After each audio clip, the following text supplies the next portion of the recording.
Okay, guys, I'm back for my K Michelle My Life Season 2, Episode 2 review. Let's just get into it and just get on with the motherfucking get down. So, we pick up where we left off from last week with K Michelle talking to Bobby about the abortion.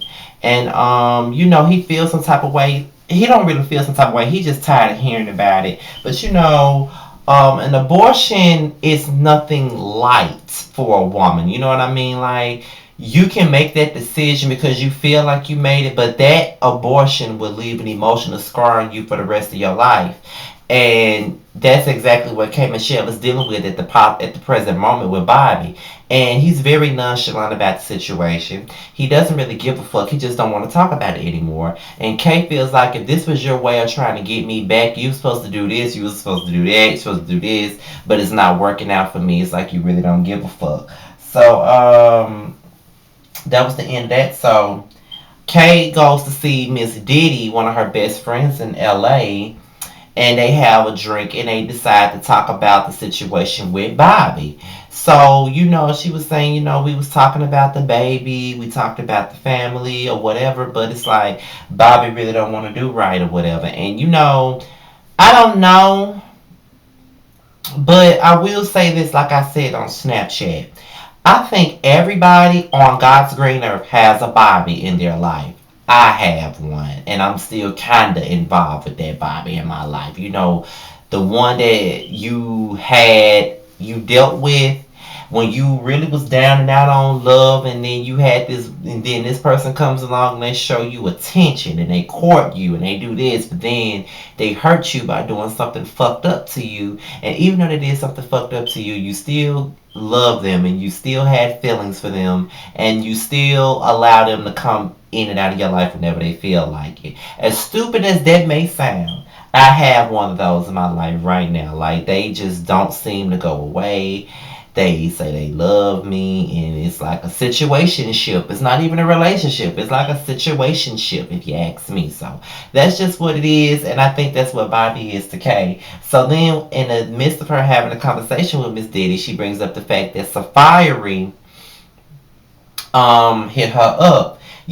Safari hit up K Michelle after she danced to his song Burner. And everybody knows who Samuels is. He's the fine ass ex-boyfriend of Nicki Minaj. They had a very, very public breakup, and that's what the Pink Print CD is mostly about, his ass. So they find wait a minute. So Kay and Jonathan, they are at her house, and Jonathan wants to do some damn Zen shit, and Kay ain't taking his ass seriously at all. Like, she throwing her ass up, she poking her ass out, she showing her boobs, she throwing water on Jonathan. Then she smells some shit thinking that it's weed, as if you can smoke it. I don't know what it was about Kay, but her ass was on fire this episode, because she was fucking killing me and cracking me the hell up. Just like she normally would. Y'all know I love me some K Michelle, and her ass was cracking me the fuck up. So her and Safari, they met up to talk, and she was like, well, you my baby's father in the media. And that is true. The media has really blown up Kay and Safari's friendship. They've been trying to create friction between her and Nicki Minaj. Neither one of them has spoken on the situation. And it's really crazy to me how the industry works. Like, you can't even be friends with a motherfucker for somebody to think that you're trying to fuck them. You know what I'm saying? Like, not everybody that you talk to is someone that you're trying to fucking have sex with. And Kay made it clear that she doesn't want a relationship with Safari. She's not interested in Safari in that motherfucking way. She's not. So, she meets up with Bobby. Bobby comes over. He wants to talk to her, and she was like, please don't make me say nothing that's gonna make me snatch my wig off. And he gets mad because he feels like there's no positive energy to come with her. And she gets mad because you mad at me about being negative about a situation that your monkey ass caused. You know what I mean? And a lot of them they get mad when you don't have the positive attitude that they want you to have after they the ones that fucked up. But he felt like because he extended himself to her, like he realize he fucked up. He wants to make it right because he really loved this woman. He's taking out all the steps to court her back into his life.